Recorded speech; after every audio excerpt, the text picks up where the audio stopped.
Hi friends, అందరికీ నమస్కారం. ఈరోజు వీడియో చేయడానికి ఒక ముఖ్యమైన కారణం ఏంటంటే 10వ తారీఖు రోజు మే నెల 2025 నాడు యాదగిరిగుట్టకు వెళ్ళడం జరిగింది. అక్కడ లోపల దర్శనానికి వెళ్ళేటప్పుడు మనకు మొబైల్స్ అలౌడ్ లేదు, ఓకేనా. మరి లోపల వాటర్ మరియు చిప్స్, రింగ్స్ అలాంటివి విక్రయించడానికి మాత్రం అక్కడ పర్మిషన్ ఇచ్చారు. సో అక్కడ ఏంటంటే సరే, ఎవరికైనా ఆకలి అవుతుంది అమ్ముతున్నారేమో అనుకుంటే పర్లేదు, కానీ ఇదిగోండి ఇక వాటర్ బాటిల్ ఉంది. కిన్లీ ప్లస్ అని ఉందండి, మీకు కనిపిస్తుందా? కిన్లీ ప్లస్ ఈ వాటర్ బాటిల్ సహజంగా గవర్నమెంట్ 20 రూపాయలు విక్రయించింది. అయితే వీళ్ళు 30 రూపాయలకు అమ్ముతున్నారండి. ఒక్క బాటిల్ పైన 10 రూపాయలు. అది కూడా ఎండాకాలంలో కూలింగ్ కూడా లేదు. ఇలాంటి ఇది చేస్తున్నారు, దారుణంగా దోచుకుంటున్నారు. అలాగే ఒక చిప్స్ 10 రూపాయల చిప్స్ ప్యాకెట్ 20 రూపాయలండి.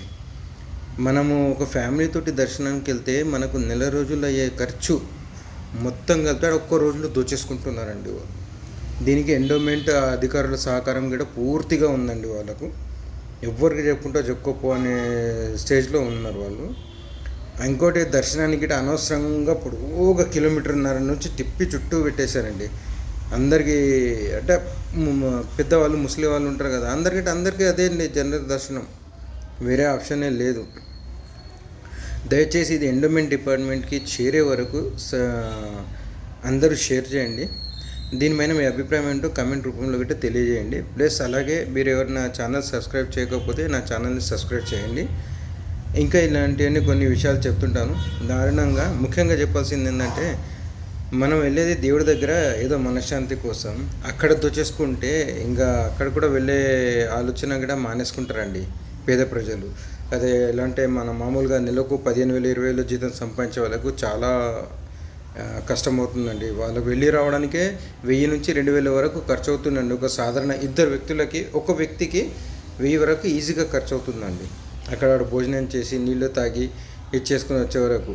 మళ్ళీ అంటే లడ్డు గిట 150 రూపాయలు, స్పెషల్ దర్శనం గిట 150 రూపాయలు అంట అండి బాబు.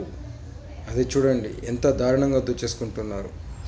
మళ్ళీ ఇలాంటి వాళ్ళు కనీసం నీళ్లు, ప్రసాదాలు ఇలాంటి ఏ ఒక్క వసతి అక్కడ కల్పించలేదండి సామాన్య ప్రజలకి. డబ్బు ఉన్నాలంటే పెట్టేసుకురండి, మనలాంటి సామాన్యులు ఎలా చేస్తారు? ఒక్కసారి ఆలోచించండి ప్రజలారా.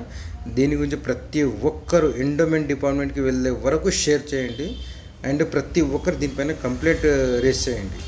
దయచేసి అందరికీ కోరుకుంటున్నాను, ఏదైనా తప్పుగా మాట్లాడితే క్షమించండి.